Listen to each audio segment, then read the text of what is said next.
Queria que você falasse desse clássico em que os dois times estão do meio para trás na tabela e com a vitória seria muito importante, que o clássico, a gente sabe, além da rivalidade, ele às vezes impulsiona, né, para outros resultados, bons resultados. Ainda vão faltar algumas rodadas até a paralisação para a Copa. Como é que você projeta esse jogo? Qual a importância que ele tem devido a isso que eu explanei? Que tipo de jogo você está esperando? Boa noite. Olha, clássico difícil, né? Vai ser a quinta partida esse ano entre Vasco e Botafogo. Todas elas com um equilíbrio muito grande.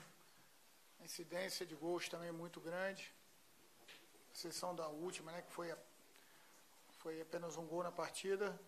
E mudando agora de contexto no Campeonato Brasileiro de pontos corridos, é super importante que a gente possa fazer valer o nosso mando, porque o equilíbrio ele existe sempre e eu acredito que amanhã não seja diferente. Tomara que o fator campo possa estar ao nosso lado e a gente possa fazer 3 pontos que para a gente seria fundamental nessa corrida. Vai ser o 8º jogo do Vasco, tem um a menos do que os adversários e o Santos na competição, e a 8ª escalação diferente. Você já teve o time todo desfalcado, um time inteiramente novo contra o Paraná, e agora perdeu 4 jogos, tem 4 mudanças certas. 2 que não vão jogar, que são o Erle com a fratura e o Henrique suspenso, e as voltas, compensação, você tem as voltas de Sábato e do Wagner. Como é que você está pensando em montar esse time? É claro que você não vai dar escalação, mas que tipo de time você vai conseguir montar? Uma dúvida que fica da gente, se o Breno vai ter condições de jogar ou não. Já no último jogo ele concentrou, mas nem no banco ficou. Então, o Breno a gente vai esperar até o último minuto ali, né? Para ver se ele reúne condições para jogar. A volta do Wagner e do Leandro são voltas naturais. Felizmente perdemos mais 2 jogadores aí, um de forma um pouco mais dura, né? Que é o caso do Erle, que vai ficar um bom tempo parado. As dificuldades do Campeonato Brasileiro são muito grandes.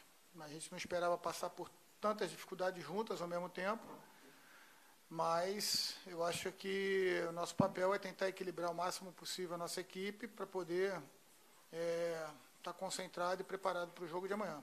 Certamente farão falta, mas não é nada que a gente já não esperasse. Zé, só confirma pra gente essas ausências. Você falou que o Breno vocês vão esperar até o último minuto. Da galera que estava no departamento médico, a gente já sabia que o Kelvin e o Bruno Silva só depois da Copa do Mundo. O Erling você falou agora há pouco. O Rafael Galhardo com a torção no tornozelo também deve esperar um pouco mais, né? E o Thiago já estava começando um processo de transição. Como é que está a sua expectativa para ele? Então, o Thiago começou a correr hoje, ainda não com bola. Acredito que na segunda-feira ele possa ter o primeiro contato com bola e aí vai depender da evolução dele. O Rafael Galhardo, ele teve uma pancada no tornozelo muito forte, então inchou bastante. Além disso, ele estava acusando um pouquinho de dor, se eu não me engano, no adutor esquerdo. E a gente aproveitou essa parada para botar ele zerado, como a gente diz aí, para ver se a partir de quarta-feira contra o Cruzeiro a gente possa contar com ele. Depois do último jogo, a gente falou como o Vasco tem ido muito rápido do céu ao inferno nesse campeonato, né? Uma vitória muda tudo, uma derrota muda tudo. O clima é muito esse.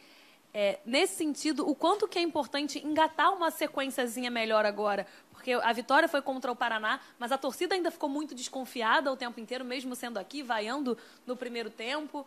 Quanto que é importante chegar a essa estabilidade no campeonato? Importantíssimo, né? A gente sabe que uma sequência de 2, 3 vitórias pode botar a nossa equipe numa condição muito boa, ou melhor, qualquer equipe que engata uma sequência te joga lá para cima, né? E a falta dessa sequência também te coloca numa posição perigosa. Então, é difícil você adquirir uma regularidade com tantas mudanças, mas eu acho que faz parte de um campeonato tão longo, mas estressante como é o Campeonato Brasileiro, com um pouquinho mais de peculiar nesse ano de Copa do Mundo. E importante a gente poder utilizar todo o nosso elenco. A gente está vendo que outras equipes estão começando a sofrer também com contusões, com lesões. O problema é que a gente teve muitas ao mesmo tempo, né? Então, realmente, essa instabilidade, eu acredito que seja por esse fator. Agora, Jogamos em casa contra o Paraná, conseguimos a vitória. Amanhã mais um jogo em casa. Eu acho que se a gente conseguir essa vitória também contra o Botafogo, certamente vai dar um novo ânimo para a gente fazer a sequência de 3 jogos que nos falta até a parada. Queria fazer mais uma em relação a justamente essa relação com a torcida. O Botafogo ainda não venceu fora de casa. É um clássico e um clássico acontecendo aqui dentro de São Januário. Para eles é uma situação diferente de, vou para casa do adversário. Mas dado que a gente viu aqui no último jogo, o que dá para esperar dessa relação com a torcida e de ter um jogo aqui dentro nesse momento? É favorável porque você acredita que vai ter o torcedor ao seu lado ou você acha que pode pesar em termos de pressão? Eu acho que é sempre favorável jogar na nossa casa. Eu espero que a torcida compreenda que as dificuldades a gente está tentando superar com muito trabalho. Os atletas estão se doando ao máximo. Vem amanhã em São Januário e nos empurra até o final, porque elas do nosso lado, a gente fica assim, nos sentimos mais fortes. E certamente o adversário também sente que a torcida está apoiando e realmente pesa, né? Agora, se tratando de um clássico, né, a gente jogou contra o Botafogo das 4 vezes, se eu não me engano, 3 no Engenhão, se não estiver enganado. E vimos como é diferente também, a gente conseguiu vencer lá 2 vezes. Acho que o clássico iguala um pouco isso, né? Então, por isso que a presença da torcida e a energia que ela passa para a gente passa a ser fundamental nesse sentido. Zé, boa tarde. Com a suspensão do Henrique, está confirmada a volta do Ramon ao time titular, e se sim, queria que você falasse sobre a questão física dele, né? Ele voltou no último jogo, estava muito tempo parado. Se ele começar jogando, tem condição de ficar o jogo todo? Como é que está o Ramon? Treinou normalmente, tanto ele quanto o Fabrício. Conversei com os dois. Tem mais essa noite para pensar. Tem a questão de ritmo de jogo do Ramon, né? Jogador que ficou um bom tempo parado. Graças a Deus não sentiu nada no tempo que esteve em campo contra o Paraná. Vamos avaliar certinho, até porque a gente não quer correr nenhum tipo de risco. Não a questão do joelho dele, que está totalmente recuperado, mas efetivamente a parte muscular, né? Ele é muito intenso, ele se entrega demais, e a gente tem que avaliar certinho se ele está preparado para começar a partida, jogar a partida inteira, entrar no decorrer da partida, para que a gente não perca um jogador tão valoroso e tão importante para a nossa equipe como o Ramon. Zé, você lembrou aí que esse vai ser o 5º confronto entre Vasco e Botafogo só esse ano, né? Ou seja, os times já se conhecem muito bem. Mas no último, o Botafogo levou a melhor, conquistou o Campeonato Carioca. Esse fato dá uma motivação a mais para o elenco de buscar essa vitória, não só por estar jogando em São Januário, mas por ter perdido o Campeonato Carioca para o Botafogo? Chega a dar até um clima de revanche ou não? Eu acho que as 2 equipes têm motivo para estar confiante, né? O Botafogo por ter conseguido conquistar o título, né? Naquela ocasião, e a nossa também por mostrar que poderia também ter ficado com aquele título. Acho que foi um título decidido bem no detalhe, bem igual nas 2. Tanto que da decisão dos pênaltis está todo esse contorno, né, de equilíbrio, de igualdade. Mas é um contexto totalmente diferente. A gente sabe que é importante pontuar em casa no Brasileiro. O Campeonato Brasileiro é extremamente difícil. E o nosso interesse é exclusivamente a gente estar concentrado, equilibrado e organizado para a gente vencer a equipe do Botafogo aqui dentro. Sabemos que não vai ser uma tarefa fácil. Tem um belo time, a equipe do Botafogo, né? Um grande treinador também. Então, a gente precisa estar nos preparando em todos os aspectos para poder fazer uma partida boa amanhã. Zé, eu queria que você falasse um pouquinho dos 4 que foram reincorporados, os seus planos para eles, se algum deles tem chance de ser relacionado, e que falasse um pouquinho especificamente do Evander, só para essa possibilidade dele sair, você acha que pode ser bom para ele, para o clube também? Bom, a princípio os 4 estavam relacionados para o jogo. Recebi a informação agora, após o treinamento, que houve a negociação com o Atlético. Então está confirmado, o Evander está indo por um período de empréstimo para Belo Horizonte. A gente está recebendo 2 atletas que eu conheço bem, e acredito que nessa negociação todas as partes acabam sendo beneficiadas. O Evander, porque é um jovem talentosíssimo, eu tenho certeza que ele tem um futuro brilhante. Estava com uma pressão muito grande aqui dentro, né, há algum tempo, sendo pressionado, e talvez a saída dê um amadurecimento, já que ele viveu a vida inteira dele aqui no Vasco. Então, a saída dele para um novo ambiente, conquistar um espaço que aqui ele já tinha, um espaço que era reconhecido dentro do clube, vai fazer muito bem para o amadurecimento dele. É um empréstimo, tem um bom valor, se eu não me engano, fixado no seu passe, assim como os meninos do Atlético que estão vindo também estão com bons valores fixados. Então, acho que os dois clubes saem ganhando nisso, né? O Lucas Cândido é um menino que tem muito talento também, acredito que possa fazer muito bem aqui para ele, até porque o Atlético contém 5, 6 bons jogadores na posição, Gustavo Blanco, Galdesani, Elias, Arouca, Adilson. Então, realmente, para ele pode ser uma boa opção de mostrar o futebol dele aqui. O Marquinhos é um jogador talentoso, que pode jogar em 2 ou 3 posições, muito bem referendado pelo Galo. Eu conheço de algumas partidas que a gente acompanhou na base, e que realmente não diria uma aposta, porque ele também está começando uma carreira, mas eu acho que é uma oportunidade de ouro para ele também. Tomara que ele chegue bem aqui, com muita volúpia, com muita vontade, porque a gente precisa de atacantes também, com a ausência do Paulinho, a saída do Rio, agora a perda do Kelvin, a gente ia precisar realmente de jogadores da característica do Marquinhos. Tomara que ele possa ser feliz aqui. Zé, quando você fala em clássico, todo mundo pensa logo em força máxima, é um jargão, né? Um termo que a gente usa muito. Você, nesses 8 jogos que o Vasco já fez no Brasileiro, conseguiu definir o que é a tua força máxima? Eu penso que no primeiro jogo a gente, mesmo com a ausência do Paulinho, né, que apesar de já estar vendido, poderia estar sendo utilizado pela gente, conseguimos fazer um jogo com aquilo que a gente acreditava que poderia ser melhor. Talvez o Breno não tivesse condição naquele jogo, mas fizemos um jogo muito bom, nível contra o Atlético Mineiro, que é uma das forças do Campeonato Brasileiro. Conseguimos ter bons momentos na partida e, apesar de sair perdendo, conseguimos a vitória. E ali sim a gente conseguiu ter aquilo que a gente acreditava que podia estar na sua melhor forma ali. A partir dali a gente começou a ter muitos problemas, mas isso não é motivo para a gente ficar chorando, se lamentando, porque é assim o Campeonato Brasileiro. A gente tem aí 2 ou 3 equipes que eu estava acompanhando que conseguiram repetir a mesma escalação em 2, 3 partidas. Entre elas o Paraná, que fez a terceira partida com a mesma formação aqui no jogo de quarta-feira. Então, não é motivo para a gente ficar se lamentando, a gente realmente buscar soluções. Lógico que quando você tem uma quantidade muito grande de atletas fora, não tem como manter o nível, não tem como manter a condição, não pela condição técnica dos atletas, mas sim pelo ritmo, entrosamento e verdadeiramente jogar, né? O jogador precisa jogar na sequência dos jogos que ele vai realmente conhecendo seu companheiro melhor, na realidade do jogo e não só de treinamento, e ele pode render o seu máximo. Boa noite, Zé. Além do Lucas Cândido e do Marquinhos, hoje teve a notícia do Francisco Arancibia, né, da Universidade de Chile. Queria que você comentasse sobre a expectativa da chegada dele também, e do Raul, que hoje ficou livre do Ceará e agora vai poder ficar regularizado e ficar à sua disposição para o brasileiro.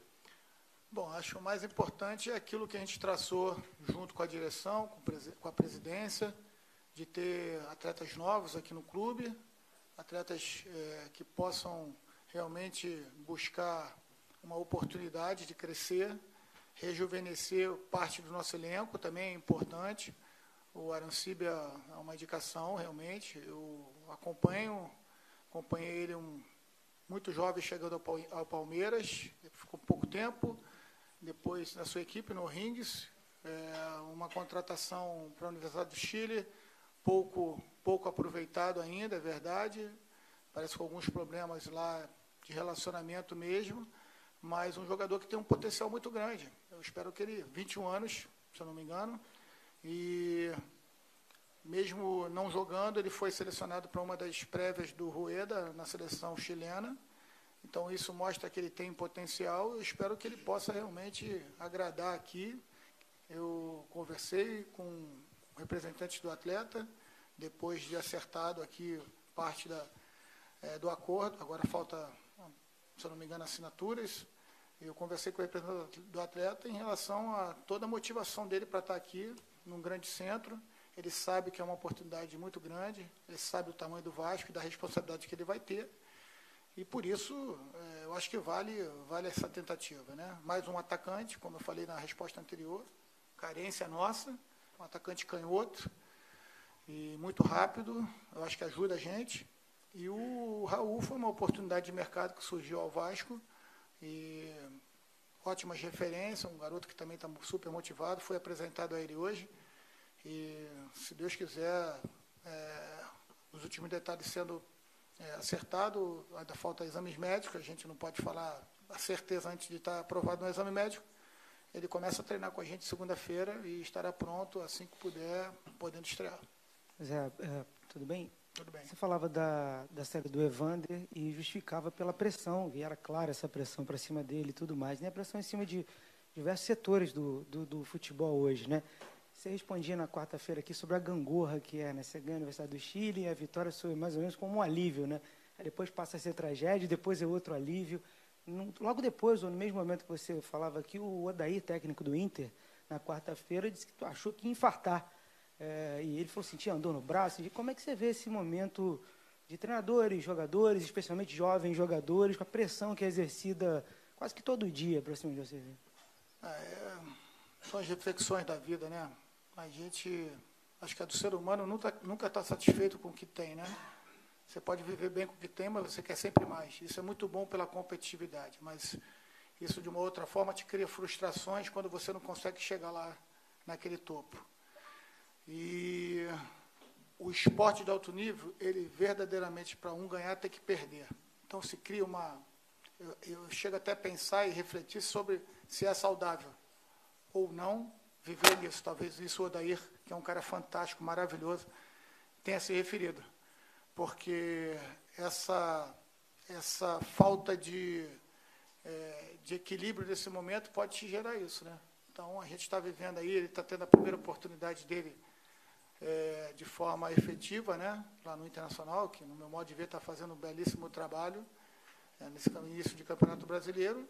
Ele está vivendo isso, que eu também já vivi, e a gente vai continuar vivendo, porque é o meio de uma competitividade muito grande, né? Então, a gente poder continuar mantendo o equilíbrio. O discurso que eu faço com os atletas, eu faço a mim mesmo, que nem a gente está tudo bem quando se ganha, nem está tudo ruim quando se perde, né? Esses últimos resultados mostram isso para a gente. Então, seguindo, tentando humanizar um pouquinho ainda a figura do treinador, não querendo defender a minha classe, mas a gente tentar humanizar um pouquinho a figura do treinador, assim como eu peço porque a gente humanize também a figura da arbitragem, que é muito castigada, porque é uma pressão muito grande em cima da arbitragem, e aí a gente poder fazer as coisas acontecerem para o bem do futebol brasileiro, porque acho que nem isso faz bem para o crescimento do futebol. E um apêndice a essa mesma pergunta, se é uma questão de mercado, a evasão dos treinadores brasileiros. Na hora que abrir, você acha que, mesmo ganhando um pouco menos, vai compensar sair do Brasil para o mercado um pouco menor? Eu penso que o mercado para treinadores brasileiros ficou um tempo até adormecido, né? Até por algumas exigências. Temos grandes treinadores aqui no futebol brasileiro, isso aí eu posso afirmar. Mais uma vez, não quero defender a minha classe, mas já defendendo. Temos profissionais super qualificados e a ida do Fábio para fora é importante nesse sentido, para que a gente possa ter um representante, se Deus quiser, a seleção indo bem, vencendo esse título mundial, mais uma vez chama atenção, a gente torce muito, acho que toda a classe se sente muito bem representada pelo Tite no comando da seleção brasileira e torcendo ainda mais para que ele possa ir bem, já não bastasse as questões naturais da gente torcer, porque abrindo o mercado para o treinador brasileiro, acho que é muito bom para todos, não só os jogadores, também profissionais que trabalham na área, atletas, e isso vai fazer cada vez a gente evoluir mais no futebol. Zé, aqui. Eu estava vendo agora mais cedo, o treino estava rolando, você com 2 menininhos, a gente até registrou 2 menininhos vascaínos, aqui você levou até os atletas. Não passa nada em branco, está tudo sempre registrado. Até o gato está passando no São Januário, a gente tira foto e bota. Pois é. Você com os 2 meninos vascaínos, e a gente sente aqui em São Januário, nesses momentos, um clima bem ameno, né? O pai até foi muito elogioso ao seu trabalho, falando que o Vasco precisa muito de você. Mas aqui nos Jogos em São Januário, em muitos momentos, a gente vê um outro tipo de pessoa aqui, né? Uma revolta muito maior. Por exemplo, depois de um jogo, não lembro qual, acho que foi a derrota para o Vitória, alguns torcedores se concentraram, cerca de 30, e ficaram xingando o Wellington, por exemplo. E a gente nota um torcedor irascível que vem no estádio, né? Muito revoltado, nervoso em muitos momentos. E aqui, você sente essa diferença? Um clima mais ameno de São Januário no dia a dia, com um torcedor comum, e no estádio essa violência, toda essa raiva? Eu acho que a gente tem que partir do princípio, não é jargão do futebol, mas a torcida ela é soberana e ela tem todo o direito de criticar, tem todo o direito de cobrar, porque é ela que faz o clube ser do tamanho que é. Se o Vasco tem esse peso todo no cenário nacional e mundial, é porque a torcida do Vasco fez o Vasco ser dessa forma. Então, é o meu máximo respeito à torcida vascaína. Estou sempre tentando pedir um pouco de paciência nesses momentos, porque a gente percebe que temos um grupo bastante brioso, que quer fazer o Vasco saltar de patamar, quer ajudar o Vasco nesse momento de transformação do clube, de mudança de direção, de mudança de presidência. E é conturbado mesmo, ainda mais que os problemas que assolaram o Vasco por muito tempo financeiramente e continuam assolando. A gente precisa ter calma, a gente precisa ter criatividade, a gente precisa se doar mais, trabalhar 24 horas, como a maioria daqui fazem. Os atletas darem a contribuição maior do que é necessário, porque precisa, sabendo quais é a nossa responsabilidade. Só que essas transformações não são da noite para o dia. Mas a gente está cada um fazendo a sua parte e todos fazendo pelo Vasco. A gente está tentando sair, né? Hoje a gente já tem soluções financeiras, o salário de 2018 está em dia. A gente está tentando qualificar o nosso elenco ainda mais com jogadores que possam servir ao Vasco não só agora, como por um bom momento, por um bom período, jogadores jovens, com tudo para evoluir no futebol brasileiro. E isso demanda tempo. Ao mesmo tempo, você tem que vencer tudo. Aqui no Brasil, você tem que vencer tudo. Então, é normal que haja uma cobrança. Só que isso demanda tempo. Demanda tempo você colher comportamentos e resultados e performance. Então, espero que a gente conte com a colaboração, mais uma vez, da torcida. Ela é fundamental do nosso lado. Acho que a cobrança ela tem que existir, ela precisa existir, mas, logicamente, que todos aqui somos contra qualquer tipo de violência. O menino hoje estava chorando, eu percebi ele chorando ali, porque ele queria tirar uma foto com o Iago Pikachu, né? Representou aquilo que a gente tem também, né? Um sofrimento, mas um carinho que tem ainda pelo seu torcedor. Então, eu fiz questão de ele, tá chorando por quê? E o pai falou, ele queria tirar uma foto com o Pikachu. Então, como o Iago ainda estava em campo, eu botei ele em campo para poder tirar uma foto. Então, a gente realizar um desejo de uma criança ali que pode ficar para o resto da vida dele. A gente sabe que aquilo é um ato pequeno que pode representar muita coisa. A paixão do Vasco dele, que já é grande, com a camisa do Vasco ali, pode se multiplicar, e isso pode acontecer de forma muito legal. Então, acho que é mais que papel nosso, é função nossa poder aproximar o torcedor, porque ele que paga o ingresso, ele que compra lá o pacote da televisão para acompanhar o seu clube, ele que deixa de sair porque tem jogo do Vasco, tem todo o direito de estar cobrando, né? E aproximar eles da nossa realidade, talvez façam eles não só cobrar, mas entender também o que a gente passa aqui e como a gente tem compromisso com o clube. Beleza? Se eu não me engano, é o final de 19. 1 ano e meio, tá bom? Isso, tá bom? Obrigado, gente. Valeu.